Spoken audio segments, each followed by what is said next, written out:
The following is brought to you by the Social Suplex Podcast Network.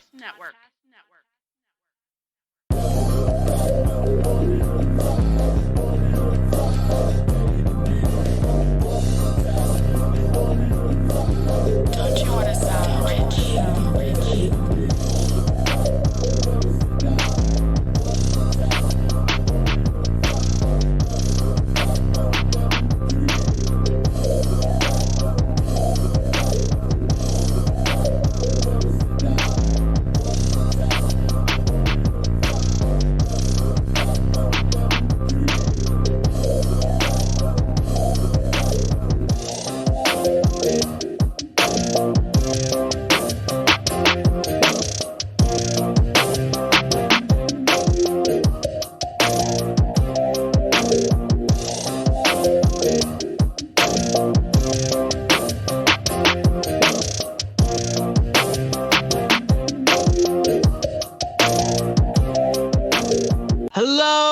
And welcome to the 74th episode of Social Suplex's podcast about AEW with the proclivity for positivity. Welcome to All Things Elite. My name is Austin Sumowitz. Joining me, as always, is Floyd Johnson Jr. And this week we have special guest from One Nation Radio. We have Rich. Oh, Floyd didn't tell me how to pronounce your last name. Is it Latta?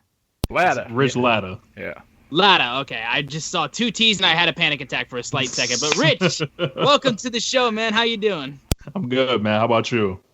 I'm doing all right, man. It's been a wild week for sure, and we've had a lot of technical issues and just scheduling issues trying to get this episode out, which is why we ended up missing last week, and we pushed it forward to record immediately after today's episode of Dynamite, but we're here now. And Floyd, how you doing, man? I'm doing well. It got till Tuesday, and I was like, why would we do a show today when there's another Dynamite Thursday? It just felt like we were a little late on the news. So, yeah. So I was like, hey, I just called Audible. Let's go to Thursday. And that's what we did. And I know a lot of you were very upset that you didn't get to hear my thoughts on Cody losing the belt. Heartbroken. Yes. Heartbroken. I felt like that little kid crying when John Cena was getting thrown around by Brock Lesnar at SummerSlam. I mean, that went on longer than this Cody match, but it was just like I kept waiting on him to come back, and then he hit the lariat, and I was like, I don't think he's coming back, and it was over. Yeah. I mean, I was. I kept waiting on the comeback because every match starts the same way. But for me, I was all but hyped when I saw Brody Lee just, like, pretty much shock everybody with his massive win that he got over Cody. I was 100% for it because out of everything in the Dark Order, which I know is iffy for a lot of people, or they just straight up don't like it, I think Brody Lee is the shining part of the Dark Order because he's just really freaking good. He's really good. Brody Lee is the one person that it wasn't like it was like when he was in WWE, it wasn't like they just didn't get it and no one else saw it in him. Everybody that I knew was yelling at the screen that he's a star. He's the best big man you got. He's this, he's that.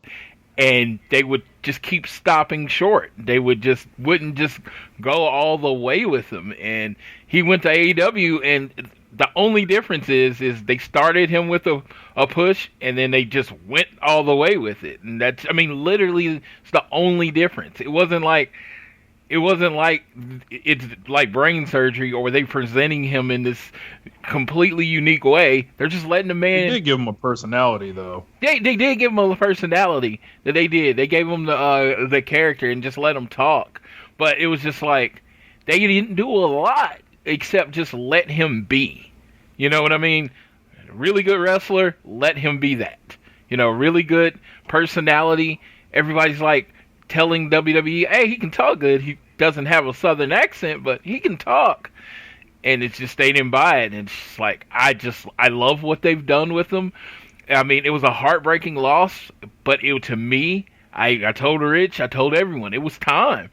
They gave, if you take the combined, title defenses between Chris Jericho and Jon Moxley, they gave that to Cody in a little over 2 months. He had a 1-year reign basically in 2 months. Like, where literally people were sick of him being champion because it felt like he had beaten everybody. So the only way for him to lose was to get screwed and win it like right back, which I was not a fan of, or just get completely dominated. Me and Rich had it. We thought it was going to be Sky that could just beat him.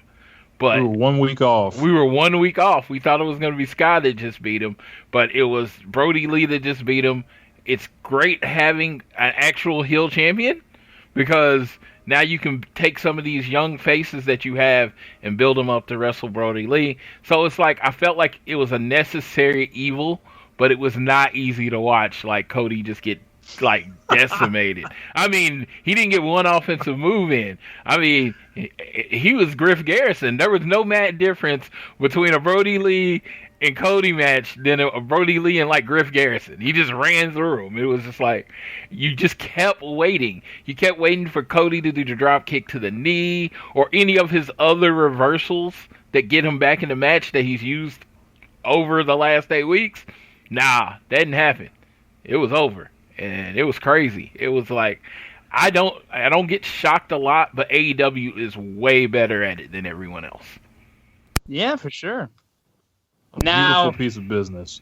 Oh yeah, it was a great piece of business, and it got everybody talking. And obviously, we got a huge stuff to talk about on tonight's Dynamite, which was live this Thursday. And before we get into the show, I want to make sure that you are downloading this fine show on Google and Apple Podcasts. Shout out to our Spotify listeners as well. And be sure to leave a rating and a review if you're also so inclined to. You can also leave a donation through our podcast provider, Red Circle. And be sure to support us by following us on Twitter at ATElitePod, at Social Suplex, at SZoomer4, at Floyd Johnson Jr. And Rich, can you tell everybody what your Twitter handle is? Make sure y'all can follow me at RichLatta32 or at One Nation Radio. All right. Yeah, if you feel like, if you like Cody and hate Cody hate, you might not want to follow. He is Cody hater number one in this world. There's got to be one at least. So, all right. Now, big news of the week for AEW is the fact that tonight's Dynamite, which just aired, was the first show where fans were actually allowed to attend. There was about 10 to 15% capacity at the Daily's place. They were all kept in little pods. We had Tony Khan coming out before the show went on the air, telling the fans that in order for them to be on camera and on TV, and also to still be able to attend the show, they had to keep their masks on at all times. I believe I saw on social media, and I don't know how true this claim is, that 2 people were already were removed by security because they didn't keep their masks on at all times. And they also, one other thing I saw, which involved a conversation between Tony Khan and Ryan Staten, which was always great news, was about Tony Khan saying, hey, to appease TNT, we can't have you guys chanting holy shit. And then Ryan Staten was like, see, you call WWE North Korea because they tell fans what to cheer and what not to, but then AEW does this. And I'm like, you got to choose and pick your battles so much better than this, Ryan. You are just, I don't understand you. I just don't understand you. I mean, he just likes to shine, WWE shoes with his mouth, and I don't, this is in his nature. I mean, I don't know is his body different than everybody else, where his saliva has been replaced with bleach, so it's way easier at cleaning shoes that he has to do it constantly. Because honestly, dude, like just stop. Like, I understand taking shots at AEW. Like, no company's perfect, and you could take shots that are well deserved. This is not one of them. I choose your battles, man. I love that he did this. I absolutely love it. I'm sure you were. Yeah, because Uncle Tony is watching all the time. When you think Uncle Tony, you don't tag him and you try to get your little pot shots in at AEW. Nah. He'll pull up right in your mentions. Pull it up right in your mentions and let you know this is not even on the same level. What are you talking about? I didn't tell them what to chant. I didn't tell them when to chant. I just said, hey, don't chant this so we don't get fined. These are 2 different things. And it was just like, No reply. No comeback. He had nothing because there was nothing. It looks like it went on a little more after that, but... Okay. I had only checked like a few minutes. I only had checked like a few minutes after, and I saw no reply. He didn't reply, yeah, but he didn't have much of a better response, though. It's just like... It's like... I wish you could find people for false equivalency or whatever, because these two things are completely different. It's just like, dude, this is like, say it to someone you know first, so they can tell you it's stupid, so you don't post it. That's all. Now, I will say, honestly, and I will touch on it just slightly, because I was actually able to attend the Thunderdome for SummerSlam, and I can say, yeah, like a lot of people have confirmed that they did tell you like wow entrances were happening, or wow finishes of matches took place. They had a producer going like, what do we think about this person? And like, it's television, because on the SmackDown one, you could tell nobody was really doing anything, so they kind of needed to give the little push. And I don't think it's much of like a North Korea thing, because fans weren't getting kicked off for like booing Roman Reigns like they did on when he returned, and fans weren't getting kicked off for like cheering people that they're not supposed to cheer, or booing people that they weren't supposed to cheer. It was just they were telling them like, please respond, we need like reasons to cut to you, and then it would give them more incentive to put you in a better spot in the Thunderdome. So I don't even think it was much of a North Korea thing. I understand the people that are going after WWE for it, because like I get it, but like it's really not that big of a deal. But Ryan Satin was still a fucking idiot for what he said. I mean, I get it. I get it. It's just like WWE does get more scrutiny than anybody else. I mean, as a AEW diehard fan, I can acknowledge that they do get more scrutiny than everybody else, but this wasn't one of those times, you know? I think you could have came up with like 20 better examples than this one, because it's like, AEW does get the stupidest ones, though. Yes. Like, remember the trucks? Yes, they really hated that. They really hated that Brandy, one of the faces of the company, one of the people that have been up front, in front at all, face was on a truck. Like, I don't even know whose faces are on the WWE trucks. Like maybe Becky, some other people. Like one time I saw Kalisto on it. Is he a star? Did it make a difference? No. I'm just like, you know, it's just whoever they're pushing. I know Sin Cara's on one. I absolutely know Sin Cara was on one for a very long time. Are we talking legitimate Sin Cara that was botching like crazy when he first showed up, or are we talking about Sin Cara played by Hunico? It was somebody in a mask, dude. I don't know which one it was. I just know. Say no words of disrespect about Sin Cara or Hunico, because both of those gentlemen, whoever they may be, together, separate, I want no smoke. That man is undefeated backstage. Yes, absolutely. But yeah, it's just like it was like the weirdest. It was one of the weirdest problems they have. But like I said, a lot of people do pick on or whatever the WWE, but who, you know, at this point, it's like Ryan Satin, I wouldn't jump in the middle of this sometimes. Sometimes people place themselves in the middle of this battle that they don't need to be. He didn't even need to, there was no reason for him to even post that. There really wasn't. To me, it's like, I'm not going to tell that man what to do. He has taken wrestling, being a wrestling fan and a TMZ guy, and made a lot of money out of it. So I tip my hat to him, but that just seems stupid. And he got Tony's attention, and that's not something you really want. No. I haven't seen him take too many L's on Twitter. I'm just saying. And not a ton, honestly. Not a ton. Unless it involves the Jaguars, because it's just not a great football team, if we're being honest with ourselves. Yes, correct. Now, anyways, moving on to the actual show for tonight, AEW Dynamite for August 27th, 2020. Now, we opened up with the giant gauntlet match to determine the number one contenders for the AEW tag team titles and who will be facing Kenny Omega and Hangman Adam Page at All Out. Started off with Young Bucks versus Natural Nightmares, Dustin Rhodes and QT Marshall. It was a little bit of a quicker bout to move forward through the gauntlet match, and was probably the one that people looked at the least, considering it quickly got out. Young Bucks were able to get the victory over the Natural Nightmares to move on. And then Best Friends moved into the match, and there was a big moment in this match specifically where the Young Bucks were going for the Meltzer driver, and then Hangman Adam Page, who was on ringside, proceeded to grab, I believe it was Nick. He grabbed Nick's leg and then held him on the ropes and for Best Friends to roll up Matt and get the victory and eliminate the Young Bucks from the matchup and from the gauntlet match. Pretty much, he took FTR's advice. Didn't want Young Bucks in the match. Didn't want to face them for a second time, and screwed the Young Bucks out of their chance to get a title shot.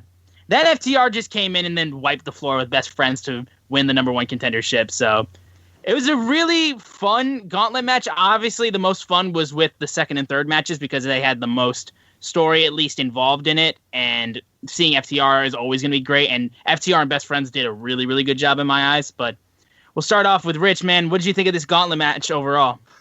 I liked it a lot, man. As you mentioned, it was like 3 different levels of the match. Like your first one, you get some fast, crisp work with the Bucks and, the surprising QT Marshall and Dustin Rhodes also getting in there with Matt Jackson throwing those arm drags back and forth.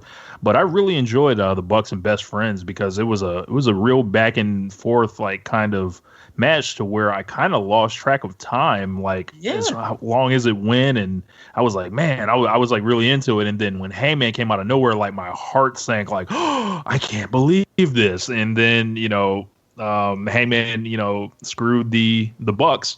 And from there it was like, oh man, it's real now. Like he really believed FTR. Like this man's insecurities have finally burned him all the way up to the point where he's struck a move against the Bucks, who he's had a whole feud and program with them, and it's still not going away. So it's gonna be very interesting, because Heyman acted like a hoe right here. So that was my first thought. I sent a tweet out that said Heyman is indeed a hoe for what he did to the Bucks. But and the rest of it, is academic. FTR comes in, cleans Best Friends up. But overall, I thought it was like, a very good angle match to establish FTR as the challengers, move the Bucks out the way, and also heat up Hangman and potentially what's going to happen when Kenny comes back.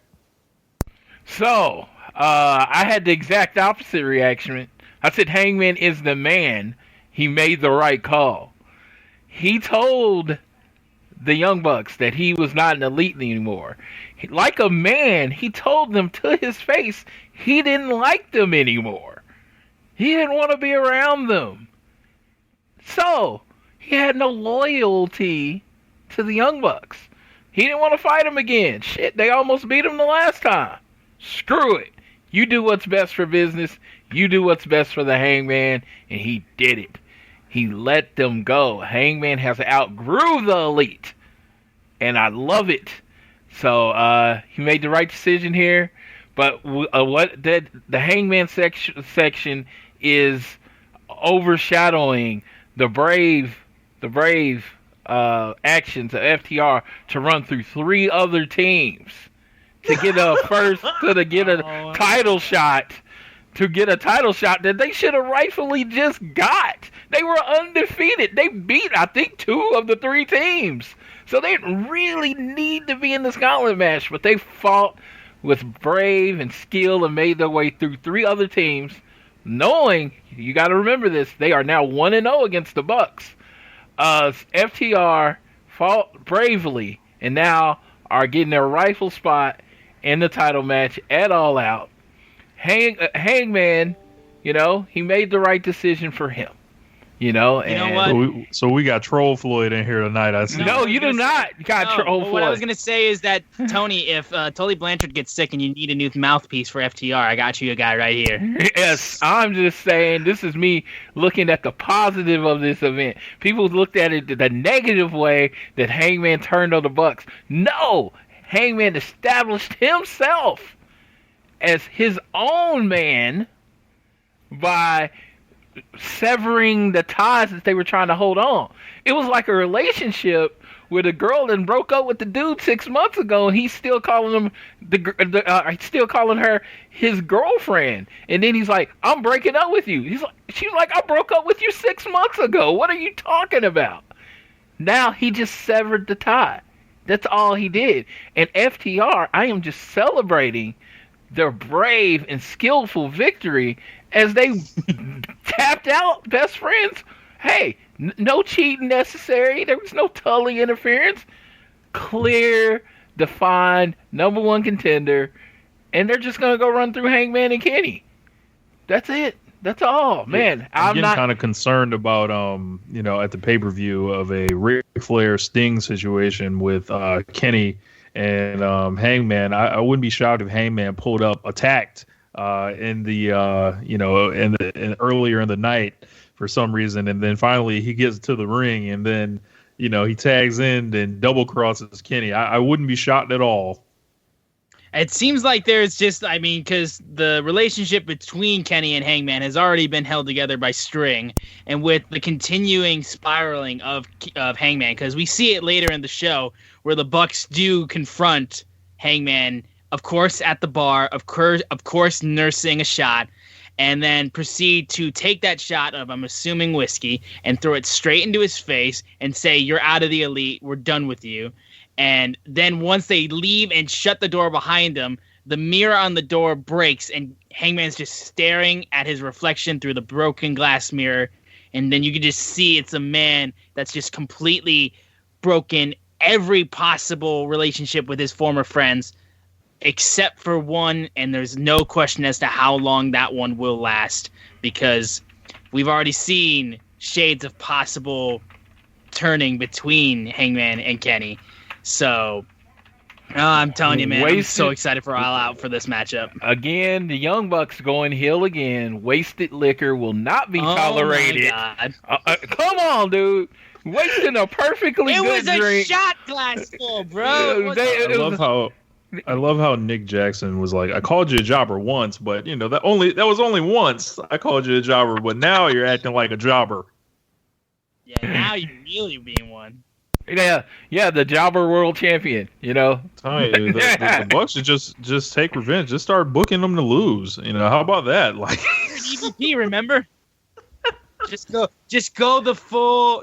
I'm not even gonna say it. I wasn't gonna evoke his name, so we're not even gonna evoke his name. We're just gonna go on to the next matchup.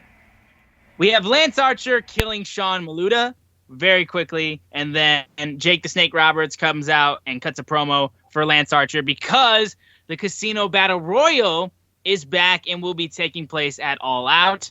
And Lance Archer and Jake the Snake Roberts were out in the middle of the ring until Taz comes out with Team Taz with Ricky Starks and the Machine Brian Cage.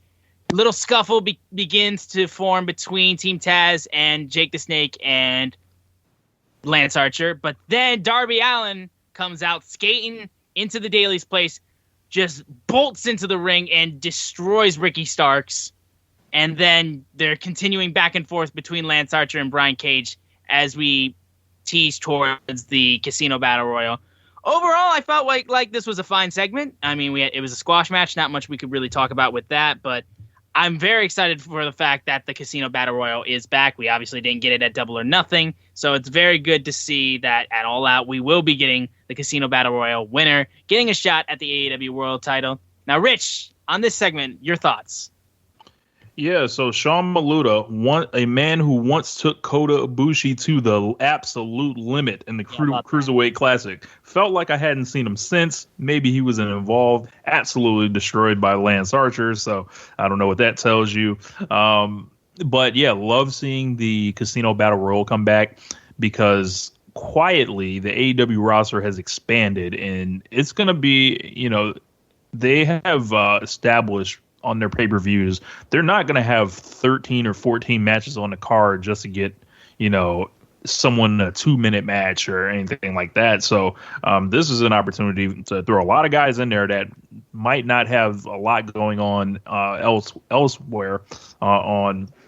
And, 20 guys, you got the 5 guys that are, with Eddie Kingston's group. You've got Team Taz in there. You've got Archer. So like all these heels that were just like, like we had those two babyface champions for a long time, and if you're not in a program with those two, we have like all these strong heels, and even Darby, who's like a babyface, to go in there in that Casino Battle Royal kind of gives them all something to do. Battle Royals are really easy to do and really easy to make good. So there's a big prize at the end. So who knows if, this is going to lead to like a TV title match. Maybe it's the next pay-per-view opponent that wins for, the winner of Moxley and MJF. But always love seeing the Casino Battle Royal. Yes, Battle Royals are like pizza. Even if it's bad pizza, it's still pizza. It's like still decent, you know what I mean? I love Battle Royals, so I'm looking forward to Casino Battle Royal. I like who we've got in it so far. We'll discuss it more as the show goes, but I like who we've got in it so far. And shout out to Sean Maluta. He was in a faction with Eddie Kingston, the recently signed Eddie Kingston in Evolve, called the Unwanted. He was the Unwanted Savage. That was his name when he was in that group. And it looks like he has tightened it up a little bit. He was a little flabbier the last time I saw him. So it seems like whatever he's been doing as far as working out has been working for him. But, everybody dies. We all know that. So, I'm looking forward to the Battle Royal going forward. I'm hoping someone that you're not expecting to win wins. Like, I don't know if he'll even be in it, but my first thought was Scorpio Sky. My second, but I'm just looking forward to it because, there'll at least be one surprise. Yeah, absolutely. Now makes me wonder because like with Moxley and MJF, it's like, well, what way do you go now? There's so many heels in this match. Can you like get away with like, like that's a lot of people to narrow it down to. Wardlow sneaks in there and gets the win. Or actually, hey, let's go with our boy Will Hobbs. Let's give him the spot. Yeah, why not? Yes, he's just a big old dude. It's gonna be a big man slapping meat battle royal. There's gonna be a lot of huge people in. Or at least have them go on a run to like the final 3 or 4. I think that would do a lot in establishing them. But you think about last year, after the Battle Royal, everybody was like the size problem in AEW. There was a huge size problem. They do not have that problem this year. Like, at all. They got to walk all that back. Pretty much, yeah. They had to wait for some contracts to end, but it's all good now. Yeah. But now we can talk about probably my vote for at least segment of the night. The contract signing for the AEW Championship match between MJF and Jon Moxley. This one was just so much fun to watch. MJF continuously running his mouth, taking the cheapest of cheapest jabs at Jon Moxley, mentioning Renee Young, and then Jon Moxley just completely flipping the entire segment over. And for once, you have a contract signing segment that doesn't end in physicality. It's actually quite surprising. But overall, I mean, MJF ran the mic so well, and Moxley did a very, very good job just being himself and being just the badass that he is. And the fact that they've gotten MJF's jackass lawyer, in my opinion, they've gotten him over now, just with the way he's been acting and the way that they showcased him last week, and how now, because they didn't read the contract, Moxley will be facing that lawyer next week. And if he doesn't show up, MJF loses the title match at All Out. And the fact that they've managed to make that so entertaining, I was laughing so loud watching that segment. And it was just it was so good. And I'm very, very excited to see how the match at All Out turns out as well. Rich, your thoughts? Yeah, man. Like a couple minutes before this segment, the news had broke that Jon Moxley was the #1 wrestler in the PWI 500 for the last year. And I thought it was well earned. And he's, big business in 2 companies, like being a force as a ratings draw, very popular, critically acclaimed work in 2 companies. then he comes out here and he's walking through, and you just see the Corona crowd, as I call them, going crazy for this guy and just loving him. And it was so great to, I don't know if we touched on it yet, but it really was so great to hear like reactions and fans like, you know, being hot at certain points. Like it just felt almost normal again. But I thought this was a masterpiece by MJF. MJF winked at the hardcore fans. He winked at, you know, the goofy parts of the storyline, and then he winked at, you know, Moxley, the differences between him and Moxley. And, you know, did it go on too long? Maybe. I was kind of wrapped up in the promo, just, you know, seeing like, you know, it's not every day you hear Ernie Ladd and Onita get brought up in the same promo. And, you know, the Renee Young bar, because we all know what that is. This has been like just a slow simmering program that seems like it's gotten a little bit better every week. Just like most of the things that Mox does that he puts together, it gets a little bit better every week. And then at the end, it's like, that was totally worth it. And I think that this match is going to be totally worth it. MJF, like, further proving that anytime you stick him in there with, you know, top people, he's going to be right there with them on the mic, with a presence, you know, however you want to do it. He eats shit as a heel. He sells everything. He's phenomenal. And Moxley, smartest guy in the room, not a dumb baby face, figures it all out ahead of time without even trying with the lawyer deal. Word about the dude's lawyer. I think that lawyer is affiliated with like Ryder and Hawkins or something like that. But he's a pro wrestling personality. I don't know how much of a wrestler he is, but I thought this was an excellent piece of work here. Yeah, it's going to be great next week when Moxley shows him a new move that he just started using, and it's going to scare the crap out of MJF. So that's going to be great. I just thought this segment was a home run. MJF in his element, Mike in his hands.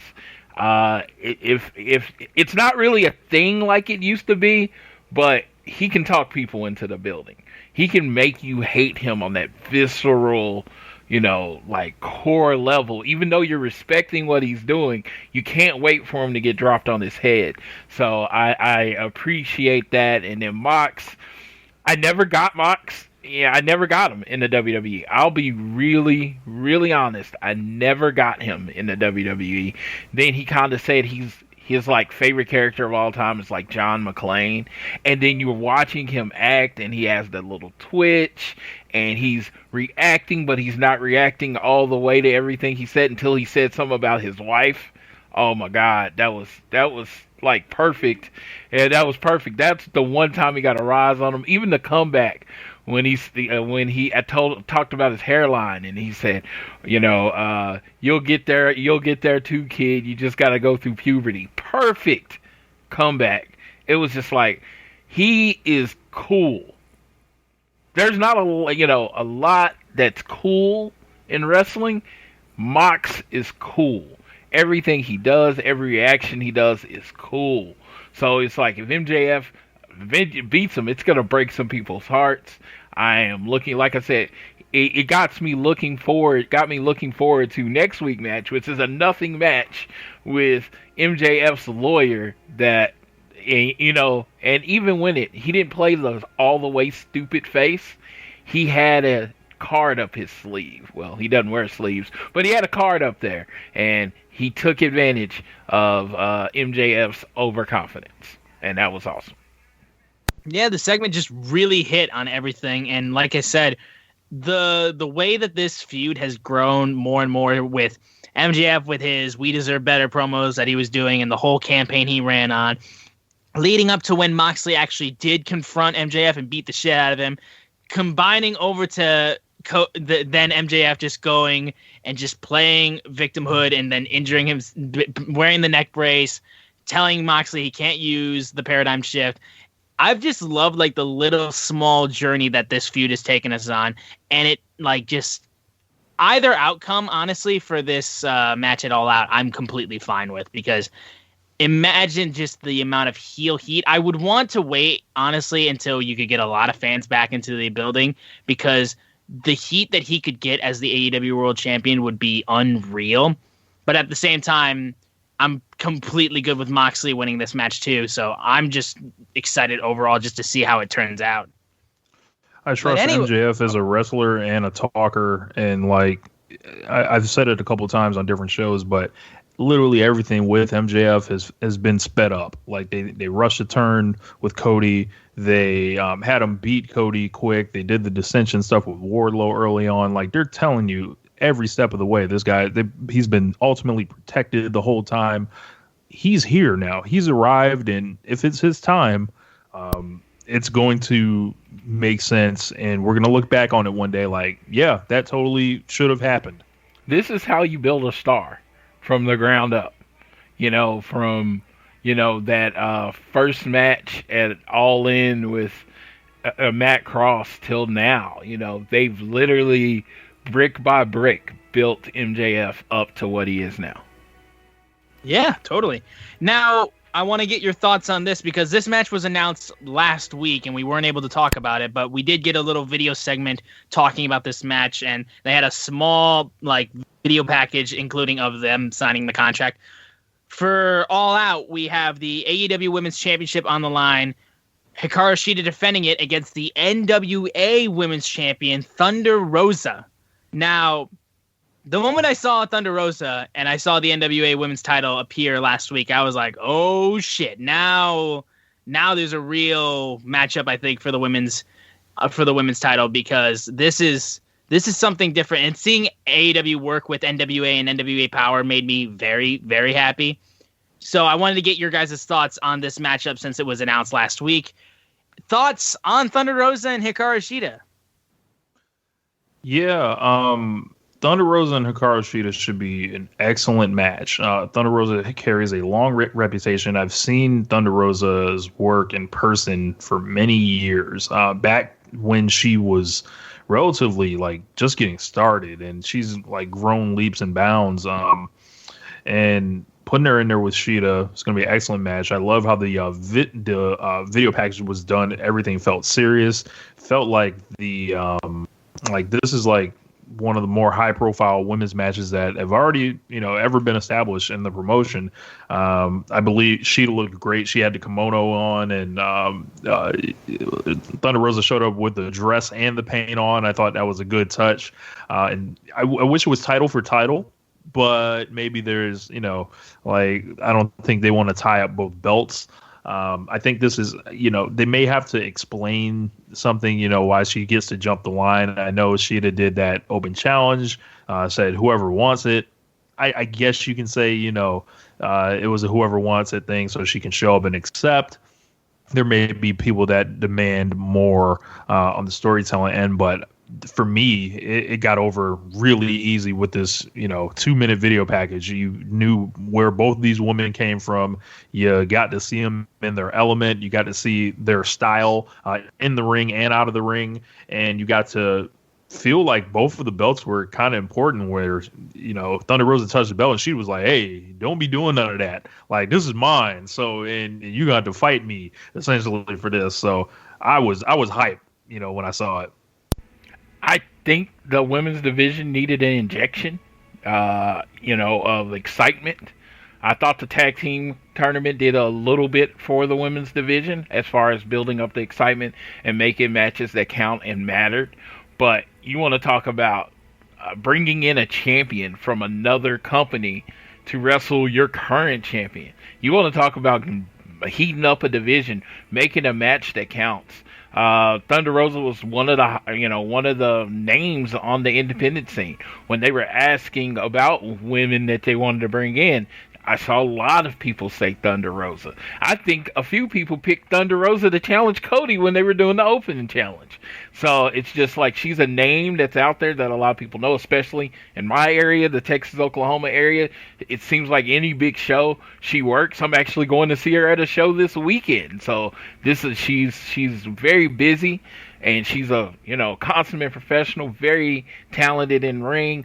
I don't know if she's on Sheeta's level, but she's going to be able to match it to a point where it's going to actually be a quality, good match that, for these for the people that are yelling about like women's wrestling and building a women's division, I mean, there you go, and if this opens up the door in the future for more crossover matches, bringing in the NWA Tag Team Champion, bringing in Nick Aldis, if that ends up being a thing, or AEW going over there to NWA, like people that aren't working a lot, like Jungle Boy or somebody that isn't working singles matches a lot to get more experience. I'm down for a talent exchange. I never thought it'd be with the NWA, but yeah, definitely do that. This match is going to be huge. I'm really looking forward to it.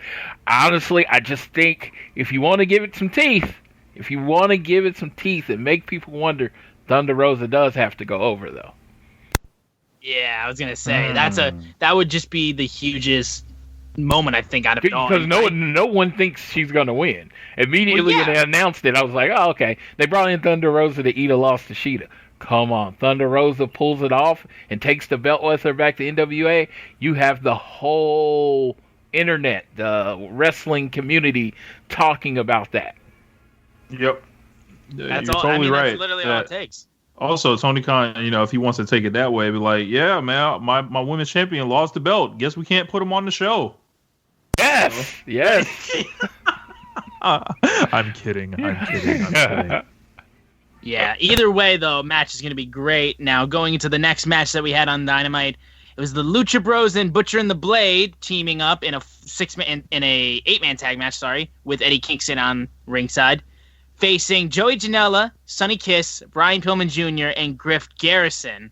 Now, this was a very action-packed, very quick 6-man tag match that was very quick and had some high spots. Honestly, my biggest spot in this match was the babyface comeback from Sonny Kiss. I thought she did really, really good. And the other highlight for this match for me was Eddie Kingston coming out with an all lives don't matter until Black Lives Matter shirt, which was freaking awesome. And Lucha Bros, Butcher and Blade end up getting the win over the babyfaces. And it was kind of just a quick transition into the rest of the show and just kind of cool people down after the contract signing for the AEW title match. So it was all right. I thought it had a couple cool spots, but it was very quick, and it showed some good spots between Brian Pillman Jr. and people like Sonny Kiss and all them, and then got some good spots from Phoenix, and it was really good. I think it did what it needed to do to be like a quick change of pace, and it was all right. But your thoughts on this match? First, who the fuck is Griff Garrison? Griff Garrison was brought in just to... No, that's the gimmick from VTE, man. I know, man. I was just going into it. I was like, bro... Like, I was going to go in, I was like, Griff Garrison is... I don't know, actually. He's called Jungle Boy. That's literally... It's like, I can't even say anything else. Yeah, you had Chris Jericho taking shots at Joey. You mentioned Sonny Kiss was doing a lot of great athletic moves, and I love the Butcher and the Blade. Putting them down. They did a variation of their tag maneuver that they normally do with the suplex on the knees, turned into a power bomb. That was pretty awesome, and I just love this 5-man unit of Kingston, the Lucha Bros, and Butcher and the Blade. It's look, it makes no sense. Like, I don't see why they would ever hang out, but it just works. And I'm a mark for the Butcher. Eddie Kingston does this thing with every company he goes into. He goes in, he finds some disenfranchised people, and he gets them to work towards his ultimate goal. And you think you would get tired of that storyline, but he's so good on the mic and he sells you on it, and it's like, yeah, if he came and got me, yeah, I'd beat up some people for Eddie Kingston if he asked me to, because he just has this way, his voice, and it has that gravelly tone. He motivates you. Like, he'll shank you. He's like, you either join him or he'll shank you. That's kind of how that feel you get with him, and I love that about him.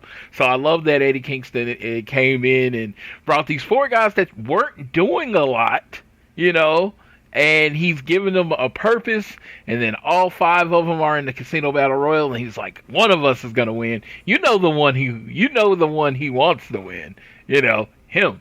but it's amazing because he's like everybody else. And like I said, with Pena and Ray, he's giving them a voice. The Butcher and Blade, he's giving them a direction. So I think he's perfect. This match was great. It did a great job of getting. We got to see Eric Pillman from Brian Pillman Jr., the slingshot clothesline. I loved that. I think Sonny Kiss, super athlete. I wish they had a clear direction for Sonny Kiss, but awesome. Mm-hmm. And Joey Janela is an entertainer at his best. I'm not the hugest fan of him, but I do see what he brings to the company. So I think this match did everything for everybody in it, what they wanted to, and that's always good for a multi-man match. Yeah, 100%. And after this matchup, we had Brody Lee and the Dark Order just taking a victory lap for Brody Lee with his squash over Cody with the TNT title. It's like, was I the only person who saw this? And like the Dark Order pretty much recreated that coffin like funeral meme that was going around with the guys dancing with the coffins. I was gonna say I was losing. I just had the song stuck in my head when I saw it. I was like, oh look, that's what they're doing, and really, really good. I loved how they dubbed Anna Jay as the Queen Slayer. I thought that was really good. Brody Lee cut a great promo, and then John Silver was just like one of those guys at a business party where he's just like, "You're the best, boss. You're the best," and then just gets smacked across the face. Just Silver in BTE and in Dynamite has shown to be very, very funny and very he's comedically gifted, and you can tell too. But loads of personality. 100%, yeah. And then eventually, Dustin Rhodes and QT Marshall rush the ring to take down the Dark Order. Scorpio Sky then comes out to beat everybody up, and then Matt Cardona then hits the ring, and then the Dark Order is then retreating after they... Of course, well, I also have to mention, too, the coffin had 10 in the ring, in the coffin, pretending to be Cody, and then they draped the coffin with the Nightmare Family logo. So I'm sure Floyd complete was with dying. fake neck tattoo. Yes, and he had the tattoo, which was just bad. It was just so bad. It was so bad. But I'm sure Floyd was dying inside just watching this victory. You know what? I told everybody I was going to try to be at this show, and I got up on Friday morning and I tried to get tickets. It didn't work out. At this moment, for this segment, I was very happy I was not at the show. I was okay. I was okay not being at the show. It did not. I completely. It honestly completely took my depression away from not being at the show because I did not want to see any of this. Anna Jay being Agent 99 because she's the great one. Oh my God, Canadian reference. I get it. It was great. Colt Cabana. His emotions, I don't know if you noticed this, he came out all happy, jumping on the lawnmower, but by the end, with Brody just attacking John Silver, kind of for no reason, his facial expression's like, well, I don't know if this is the place that I thought it would be. Maybe he's not as nice. What's going on? Maybe he's not as nice as I think, because if you look at the Cody match, he just beat Cody. He did nothing wrong against Cody. He was ultra aggressive, but he just beat him. But, knocking the shit out of John Silver for no reason, and then, beating up the Natural Nightmares, which I can honestly say all the Dark Order did against them was defend themselves. Stupid faces coming out there, coming out there to start a fight. They were celebrating, and they turned it into a fight. So that was all good. I love the Scorpio. Scorpio got on Dynamite again, and he cleaned house, and then we got Rich's favorite wrestler, Matt Cardona, came out, and he cleaned the house because he's looking jacked. He's looking good. He's coming out there and cleaned house. I just thought this was an overall good segment. I love what the Dark Order has become. It's like, that slow burn storytelling. I don't know if they knew this is where it was going last year when they introduced them, but it has ultimately ended up in a great place. Yeah, I thought this was a strong segment overall. I loved the casket stuff. They gave us a new meme to use for when NXT gets crushed in the ratings. They gave me new material to fuck with Floyd with, saying we brought the casket for Cody. A buddy of mine named BJ had hopped in my mentions and said he had shopped already for the toy casket or whatever, but it was not available yet. So we'll keep working on that. But yeah, I don't have a problem with Cardona getting in a 8-man tag. It's not like, even if it was a singles match, I would have liked it because, possibly Brody would have beaten him faster than he beat Cody, seeing as, they homeboys and, similar and all that. But yeah, like Brody just looked excellent here. I'm like, man, they had this guy locked up, not even fucking using him. So their loss, our gain. Pretty much. That's all you gotta say. Lee versus Cardona, all out. Let's do it. Book it. Book it right now. Next up, we had a 3-on-1 handicap match between Big Swole and Dr. Britt Baker, DMD, Reba, and Penelope Ford. Pretty much a 2-on-1 handicap match because Britt Baker was in a wheelchair with a face mask, so I don't think she was really going to do a ton. And yeah, Swole pretty convincingly picked up the victory over Reba and Penelope Ford and Dr. Britt Baker, DMD. And yeah, honestly, it was quick. It was what we thought it was going to be. It was just Big Swole continuing to one-up Dr. Britt Baker. And it's just going to lead to All Out where these two are actually going to be able to face off. And that's what I'm looking forward to. This was fine, honestly. It did what it wanted to do. But it was pretty predictable with what it was doing. Big Swole's just entertaining as hell, and I love her to death. And I like anything she does. Just her charisma that she has just really brings the quality of whatever segment she's in up by at least a couple folds.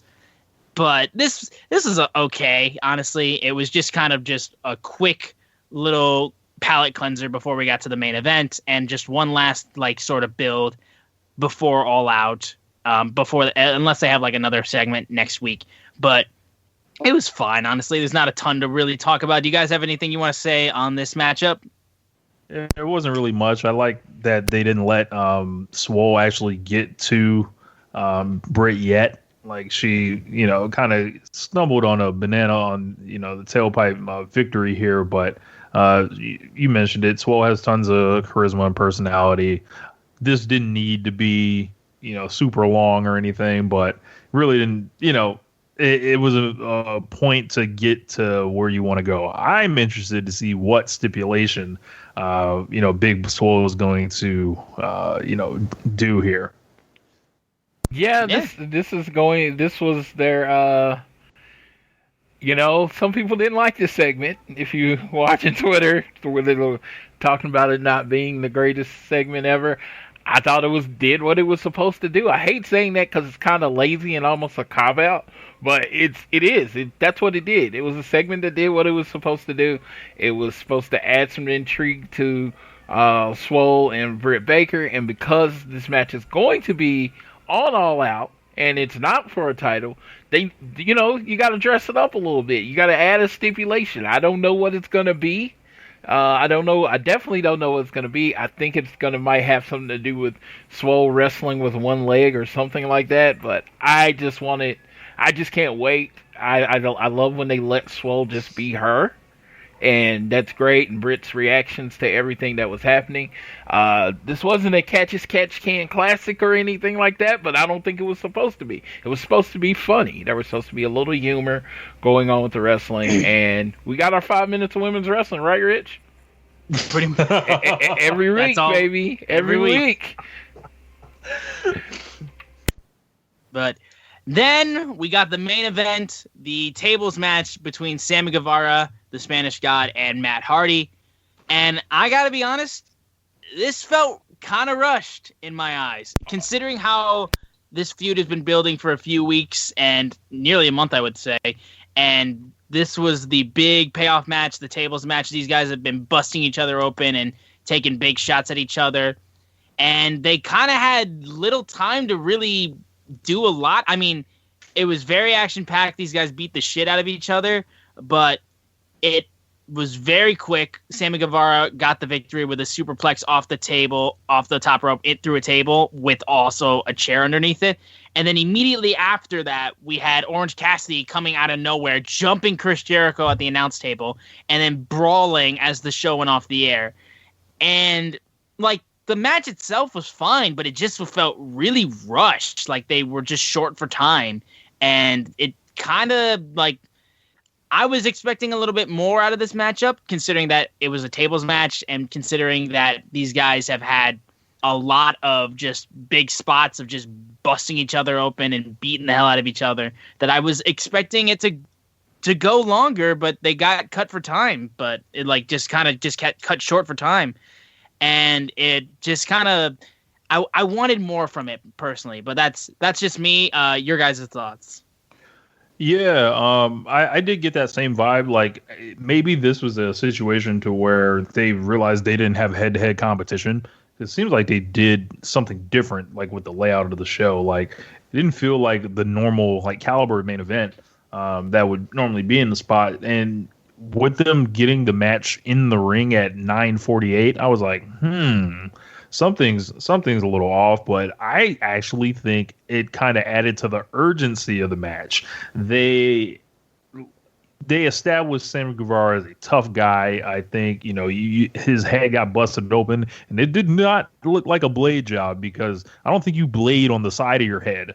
And I saw him all stitched up in the back. So I actually enjoyed this. It was a pretty big win for Sammy Guevara. He doesn't really get to win that often.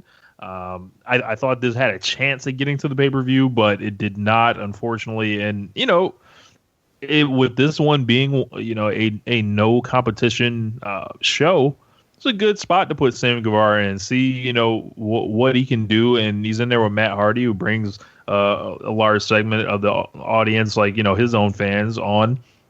And I think this is a good win for Sammy, and he can use it to build somewhere. And I think the match, it kind of helped. In my opinion, I think, the rush, quote unquote, it actually did something for the match, because the table matches, you're kind of just waiting for someone to go through the table. So, all right, I guess I did like that they clarified how their table match was different. That you had to use an offensive maneuver to put the person through the table. It can't just be someone falling through the table. I just thought that was a very small tweak detail for AEW that a lot of other companies wouldn't accentuate, and I just thought that was pretty cool. But yeah, the match was rushed. Clearly one of the segments went over. I would imagine it was the Dark Order segment, if I had to guess one, because that went long, and MJF kind of went long also. So either one of those two segments could come in, and this is where MVP Cody would have come in, because generally at every episode of Dynamite, he's in the back sitting next to Tony, helping him time the show out. He's in Atlanta, being a super duper star. So therefore, he wasn't there to keep things tight. You know what I mean? Yeah, I can see that thought. I honestly was just surprised at how little time there was for the main event. And I think it's just because, like, most of AEW's main events on Dynamite have a good amount of time behind them. So it was a bit of a weird juxtaposition to this week's compared to their previous Dynamites. I didn't think it was bad, but me personally just felt kind of rushed. And I really like Matt Hardy and Sammy Guevara, and I would have enjoyed to see the match get a little more time. All they needed was 5 more minutes. You get me, Rich? Pretty much. Man. Yeah, we just had to cut something and give them that room, but, I'm just saying, 5 more minutes is all they needed. Oh, something else we missed. Brody Lee said, there is no more open challenge, and thank the Lord. Yes. Stop the charity. Let's get the acts that we have on the show. Some of that time. It's cool. We got Ricky Starks and Eddie Kingston out of it, but we also had to deal with Warhorse. So I was gonna say, I never have to hear the name Warhorse again. Oh my God! I'm just like, man. I mean, I don't get bitter very much, but that fan base is annoying. Oh boy, okay. Hashtag stop the charity, Brody Lee. It worked. I will say yes. I do think that for the TNT title, we need builds to these matchups. So I agree. I'm glad the open challenge happened, but I'm glad that we're moving on from it. So I'm very much for Brody Lee canceling the open challenge. But overall, that is Dynamite for today and this week. And I felt like just overall, it felt a lot more like a return to normal with just the small amount of fans that they did have there. The crowd reactions were legitimate. I felt like it was very nice to hear the crowd there. And the matches that we did get, we had some great segments. We had some great storyline developments and really good matches as well. A couple small parts I think could have been done without or just needed a couple more minutes. But yeah, I thought this was a really, really great episode of Dynamite. Your guys' thoughts on the show overall? I thought overall, yeah, like you said, a return kind of to a normal feeling show. Always good to see the fans back, and they were wearing masks. And if I can go to All Out, I would love to go to All Out and under those same conditions. I'd love to see Floyd there if he's able to get there. And this just like, it was a really enjoyable show start to finish. Like, you got a lot of good storyline progression from everything from Heyman and the Bucks to small things like Ty and Arconti seemingly joining the Dark Order with Anna Jay. Yeah, we did forget to mention that. Yeah. Yep. So and that's like what a third women's storyline, Floyd. I didn't know that happened here. What? Okay, I'll just keep moving. You get a young guy getting a big win in Sammy Guevara. You get you get all the monsters in the middle of the show. It's just a real solid episode overall, and I think the fans that showed up in the building definitely got their money's worth. Yeah, I really enjoyed the episode, even though it felt like it lacked, star power. You know what I mean? Yeah. When you don't have Kenny on. Okay. And I'm talking about the guy that's wrestled in a singles match for like the last 10 weeks. That's that left a hole in the show a little bit. It was still an amazing show, but that single, the Star Maker. The contract. The thing that got contracts made, Ricky Starks and Eddie Kingston. How did they? They brought the casket out for him. He was there in spirit. Ricky Starks, Eddie Kingston. How did they get their jobs? How did Ricky and Eddie get their jobs? I don't know. Some guy helped put them over. Yeah, some guy put them over, made them look good. Made them look good. Amazing, damn it. And they got them contracts in. I don't recall all this. I don't recall anything, man. I get it. But no, it was a very, very good show. My tag team, my boys, the FTR, looking as good as possible, fighting their way through three ranked tag teams. To get to All Out was just a good show. Tully Blanchard out there. It was great. And finally, maybe FTR can have a great match for the first time in like 4 years now. Man, get him in there with Kenny, Yeah, okay. Well, maybe, Kenny and Hangman will actually learn how to wrestle in a tag team match now that the FTR is there. So, in the parameters of actual tag team wrestling, that's great. So I'm looking forward to that. It's going to be a great show going forward over the next week or so. It's gonna be good. I'm looking forward to All Out. They haven't announced tickets, which is weird. I feel like they should have announced tickets to this by now, but they haven't. Maybe they'll just do like their friends and dignitaries for All Out or whatever. But I'm trying to get a ticket. I'm trying to get a ticket. Tony, hook me up. I know you listening now. See, I used to not think you was listening, but now that you be catching people that don't even be tagging your shit, I know I exist. Give me a ticket. Yeah. Thank you. While you're at it, hire me as an announcer, please. Just give me a pot of 4, and I'll just bring my 3 people with me, Yeah, and Nightmare Family shirts all around, Rich, right? I got you. I got you, buddy. No. They got a grab bag sale going on right now. I'm sure one of them's in there. No. So last time I had like one of the question mark shirts from Pro Wrestling Tees. You know, when you order, we've all ordered Pro Wrestling Tees shirts. They'd be like, yeah, $7.99, you get a grab bag tee. So they sent me the Leva Bates tee. So I wouldn't have ordered a Leva Bates tee naturally, but I've grown to actually kind of like it. Yes, the blue pants tee. That's not. But no, like I said, I'm looking forward to it. I'll be wearing my FTR shirt, so everybody will know who I'm representing. Because again, even All Out just feels less magnificent this year than it did last year. It's gonna be great, but yeah, no, I love the lineup. I love the lineup. Yeah, 6 matches already announced. Yeah, so I love the lineup. So we got the Battle Royal, which is a big match. We got the World Title match. Mox is not allowed to use his paradigm shift. So double arm DDT. So they specifically said the double arm DDT. So if he does a single arm elevated DDT, is that okay? Totally fine.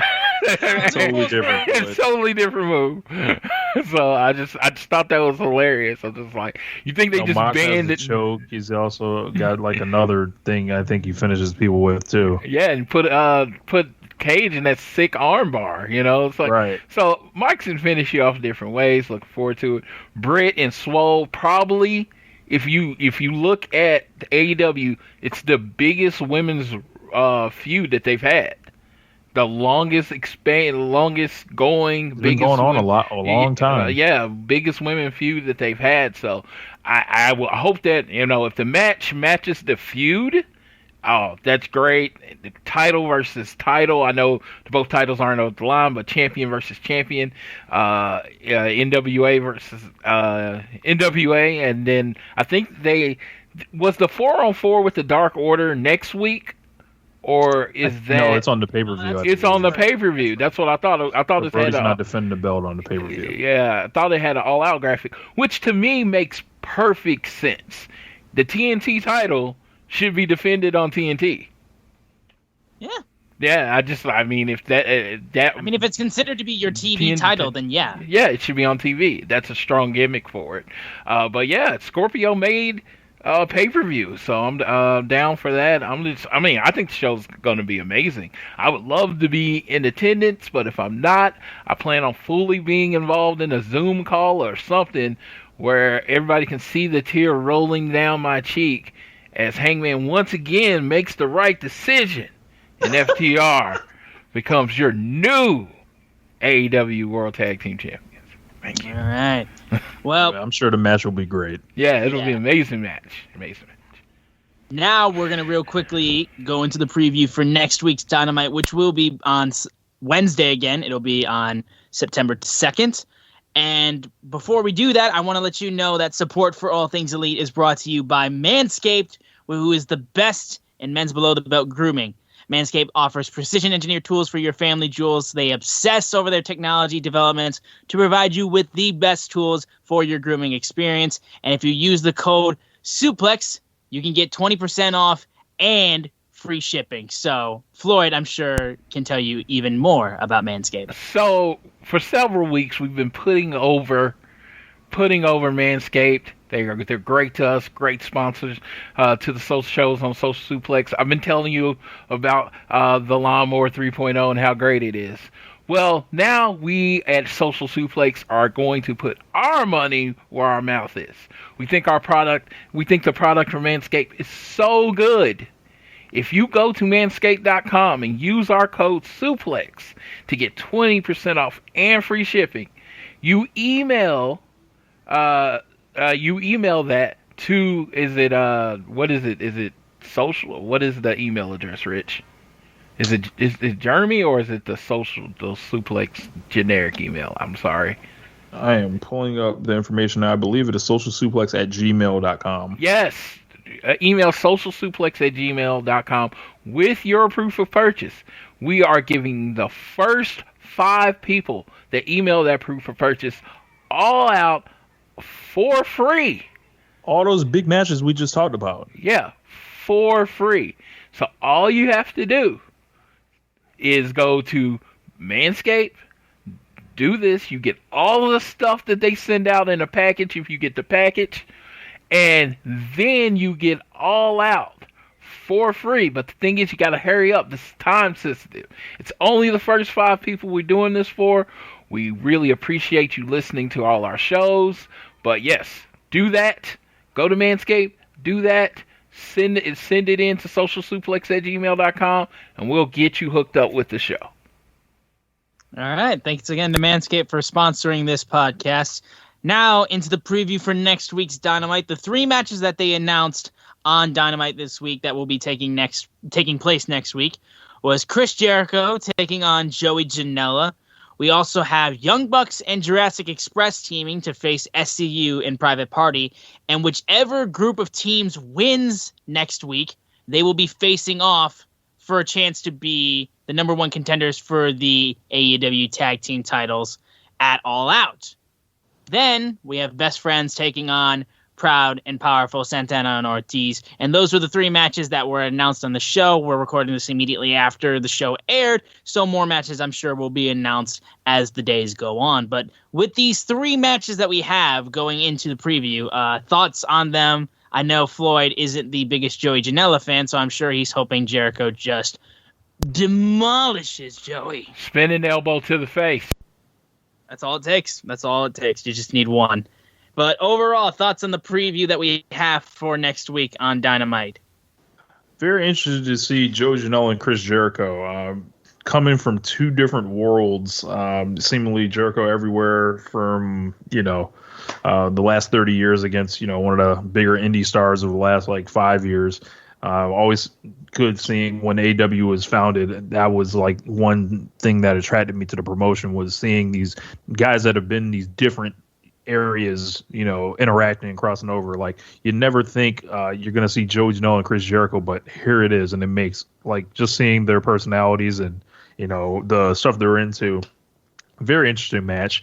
Looks like we might be headed towards a Bucks Jurassic Express match. Might be very interested in that. And I next week, I don't think they're blowing away anything. But enough of it sounds interesting enough. Yeah, I mean, that's what you're going to get on a go-home show. I think Chris Jericho gets a lot of credit. People love him. But how much he does to get new people over, I think he's going to do everything he can to make Joey Janela as over as possible before that match. I don't know how long they're going to get, but he's going to make Joey Janela look like $1 million before he takes that elbow, if he even takes the elbow. But I think he's going to take the elbow. Proud and Powerful best friends. The battle for Sue's van. I'm looking forward to that. I'm hoping we get an appearance in First Row by Sue. That I think we need Sue that. got to slap him, right? Yeah, she definitely has to. Yeah, she has to slap Ortiz. It has to be Ortiz because his reactions to things are the best thing ever. Oh yeah, he's gonna take that slap like it was a clothesline from Stan Hansen. He's gonna flip 3 times and it's just gonna be amazing. But Sue has to be in the first row there. I am looking forward to that battle and continuing.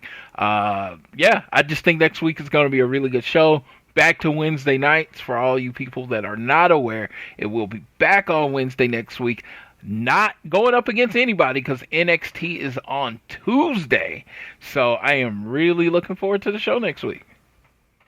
Yeah, and me personally as well. The matchup between Jericho and Joey Janela is very, very different that I didn't really expect to see. So it's going to be interesting for me. I'm very much pulling for Young Bucks Jurassic Express to win against SCU Private Party because that matchup just sounds like money to me. It just sounds like it'll be incredibly entertaining. And yes, I need an appearance from Sue at the Best Friends Proud and Powerful matchup because if not, I'm just gonna feel robbed. So just do it. Just make it happen. It'll be worth it, and it'll be so incredible to watch. Seems like the perfect place to start getting the Young Bucks on track too, as they go through the division and finally get to the top. And who may be waiting for them? FTR with the tag belts. Yeah, I mean, maybe they can get their win back against FTR. So 1-0. 1-0. Just throwing that out there. Throw it out there, man. Anyway, that'll wrap it up for this week's episode of All Things Elite. We want to thank you guys so much for listening and joining us. We also want to thank One Nation Radio's own Rich Latta. Jesus Christ, I'm fucking stammering all over myself. Rich Latta for joining us on this show. We really appreciate having you on. You're welcome back anytime. Oh, glad to be on. This is like one of my favorite shows to listen to, and always, happy to come mess with Floyd a little bit. Yeah, I told him, I was like, nope. I was going to ask him last week, but after the events of Saturday night, I was like, no, I can't. Not on my own show. Taking over the show and for the first 20 minutes, clowning. And I gave Floyd the work in the text messages. Yes, I was going to say, no, not on my own show. I pressed mute on the notifications and went and laid down. I didn't go to sleep. I couldn't sleep, but I laid down. He just block you out of the Skype call sooner or later. Yeah, I was like, I love y'all. I know, like in our chat, I am Cody fan. Everybody else does not like him, so it was. You're not, just fighting an uphill battle. It was not pretty. It was not pretty. Yeah. It was. It's a night. 2020 officially went bad in my book that day. I guess so, man. But we want to thank you guys so much for listening. Be sure to support us by leaving a rating and a review if you're listening to us on Google or Apple Podcast, and be sure to share and download it. Be sure to follow us on social media at AT Elite Pod, at Social Suplex, at SZoomer4 as myself, at Floyd Johnson Jr. And Rich, again, what is your Twitter account? At RichLatta32, RICHLATTA 32. And there's nothing left for us to do but to have our boy Floyd take us home tonight. All right. Gotta end on the somber note. Just came past Twitter that the patriarch of the wrestling Armstrong family, Bully Bob Armstrong, passed away. R.I.P. to Bully Bob. Oh, man. Yeah, I remember him with his fireman's carry was like big in the 80s. That was like a finish. A fireman's carry. How far have we come along? Brad Armstrong with his Russian leg sweep, his son, was one of my favorite wrestlers when I was young. And then, of course, Road Dogg was in the Attitude Era, and he was amazing. And then Scott Armstrong. I loved Brad Armstrong. Yeah, I loved Brad. His Russian leg sweep, I was like, the only person that was close was Brett's to me. It was just amazing. I loved his Russian leg sweep. And then Scott Armstrong is a referee with the WWE, so the Armstrong family has been throughout wrestling forever. So, R.I.P. to Mr. Bullet Bob Armstrong. That's really what I can leave you with. It's I can't wait for the number tomorrow for AEW. No basketball for the reasons. No basketball because # Black Lives Matter. No other wrestling show against it. So I wonder if we're going to get a spike. But just look out for everything and look out for the numbers. We'll post them on the page.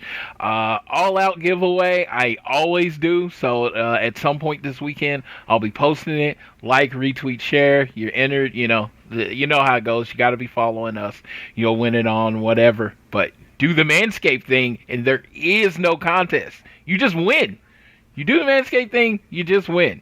There's no pick. You just win. So do the Manscaped thing. All right. Well, whether it's home, work, or school, always do your best to be elite.